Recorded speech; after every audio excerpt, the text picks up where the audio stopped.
कि आप सबको पता है मेरा बेटा, हमने आज डायनामिक्स के बारे में बात करनी है। Chapter number 3 9th class physics का डायनामिक्स, और इसमें जो सबसे इम्पोर्टेंट क्वेश्चन के बारे में डिस्कस करेंगे। इस चैप्टर का सबसे इम्पोर्टेंट चैप्टर क्वेश्चन है वो है law of conservation of momentum. Conserve का मतलब जैसे एनर्जी का एक जैसा रहना। इस पूरी कायनात में ना आप एक जो एनर्जी पैदा कर सकते हो ना खत्म कर सकते हो, बस एक फॉर्म से दूसरी फॉर्म में कन्वर्ट करते रहते हो। इसी तरह मेरा बेटा यहाँ पे होता है। आपकी बुक में सबसे पहले सिस्टम और आइसोलेटेड सिस्टम को डिफाइन किया गया है, तो पहले तो इसकी तरफ तो बाद में आते हैं। सबसे पहले what is called a system? A group of bodies, a group of bodies within certain boundaries, एक खास हद के अंदर बॉडीज का आपस में इंटरेक्ट करना। a group of certain bodies within certain boundaries, एक खास हद के अंदर बॉडीज का आपस में within certain bodies interact with each other भी लिख लें, आपस में इंटरेक्ट कर रही है। लेकिन जैसे कि पूरी कायनात है, आपकी क्लास है, हमारी बॉडी का सिस्टम है, आपस में इंटरेक्ट कर रहे हैं खास हद के अंदर, एक खास बाउंड्री के अंदर। तो मेरे बेटे a group of bodies with in certain boundaries is called system. अब मेरे बेटे इसके बाद आता है हमारे पास आइसोलेटेड सिस्टम। क्या था मेरे बच्चे? Isolated system. आइसोलेटेड सिस्टम एक ऐसे सिस्टम को कहते हैं on which no external force act, on which no external force act, जिस पे बाहर से किसी किस्म की कोई फोर्स नहीं लगती। मतलब मेरे पास ये एक स्पेसिफिक सिस्टम है, इसमें तीन ऑब्जेक्ट्स पड़े हुए हैं, ये तीनों आपस में एक सिस्टम के अंदर जो मर्जी इंटरेक्ट करते रहे, लेकिन बाहर से कोई फोर्स नहीं लग रही। तो ऐसे सिस्टम को क्या कहते हैं मेरा बेटा? Isolated system. अब law of conservation of momentum क्या कहते हैं? Law of conservation of momentum ये बात करता है मेरे बच्चे कि एक आइसोलेटेड सिस्टम में टोटल मोमेंटम मेरी जान हमेशा एक जैसा रहता है। In an isolated system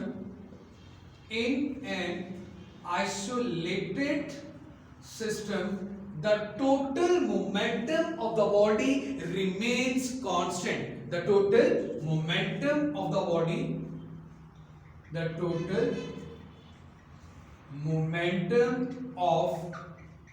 body remains constant. एक आइसोलेटेड सिस्टम में टोटल मोमेंटम हमेशा एक जैसे रहता है। जैसे मेरे बेटे, मैं अगर इस टॉपिक को सिर्फ एक लाइन में खत्म करना चाहूं, जरा देखना, उसके बाद नोट करते रहिएगा। मेरे चलिए देखो, हमने ये बात पढ़ी है change in momentum is equal to force. Change in momentum is equal to force. हमने कहा कि एक आइसोलेटेड सिस्टम में, आइसोलेटेड सिस्टम होता ही वो है जिसमें फोर्स की वैल्यू क्या हो? जीरो। हम कहते हैं मोमेंटम क्या रहता है? एक जैसा। मोमेंटम क्या रहता है? एक जैसा। अब ये देखो, pf माइनस pi divided by t is equal to zero आ गया। t इधर डिवाइड और दूसरा में जाके मल्टीप्लाई होके वो जीरो के साथ मल्टीप्लाई होगा तो वो भी क्या हो जाएगा? जीरो। तो pf माइनस pi किसके इक्वल आ गया? जीरो के। तो pf किसके इक्वल आ गया? pi के। क्या कोई फर्क आया मोमेंटम में? ये इक्वेशन क्या बता रही है कि फाइनल मोमेंटम और इनिशियल मोमेंटम दोनों आपस में क्या रहेंगे? एक जैसे। मैंने आपको पहले ही कहा था, मैं आपको दोनों तरीकों से कराऊंगा मोमेंटम। एक सबसे आसान और लॉजिकल है। अब अगर आप कन्वेंशनली देखिए, जैसे कि बुक्स पे होता है कि आपके पास दो बॉडीज हैं, एक का मास m1 है, दूसरे का मास m2 है, दोनों सेम डायरेक्शन में जा रही है। ये u1 वेलोसिटी से जा रहा है, ये u2 वेलोसिटी से जा रहा है। इनका इनिशियल मोमेंटम क्या होगा?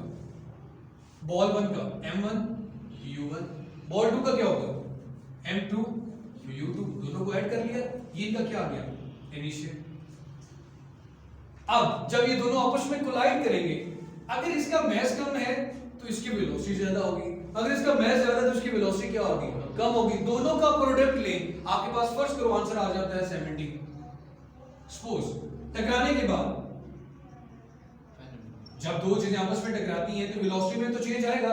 जब वेलोसिटी में चेंज आएगा, फर्स्ट करो m1 उसको कह लें u या v कह लें v1, उसकी वेलोसिटी में जो चेंज आया m1 अब उसी वेलोसिटी से मूव तो नहीं करेगा, कम भी हो सकती है ज्यादा भी हो सकती है। इसकी वेलोसिटी को कह दिया v1 और m2 की वेलोसिटी को क्या कह दिया v2। m1 और m2 में तो कोई फर्क नहीं पड़ेगा। और इधर क्या आ गया m2 v2। अब यहां पे जो चीज कम थी वहां पे वो चीज ज्यादा होगी, टोटल तो फिर भी क्या रहेगा यार 70।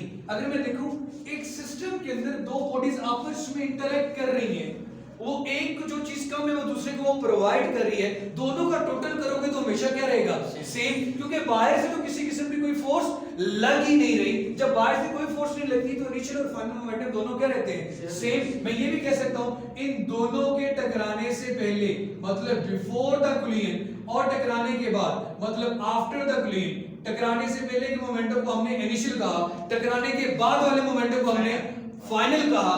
तो according to law of conservation of momentum, law of conservation of momentum, law conservation of momentum के अकॉर्डिंग इनिशियल और फाइनल दोनों आपस में क्या होंगे मेरा बेटा सेम होंगे।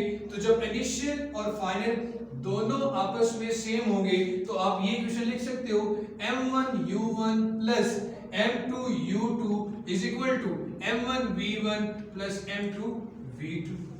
The total momentum before the collision is equal to the total momentum after the collision। कोई इशू यहाँ पर? तो ये मेरा बेटा हमारा आज का टॉपिक था। कल अगेन मुलाकात होगी, तब तक अपना बहुत सारा सा ख्याल रखिए, खुश रहें, आबाद रहें, अल्लाह हाफ़िज़।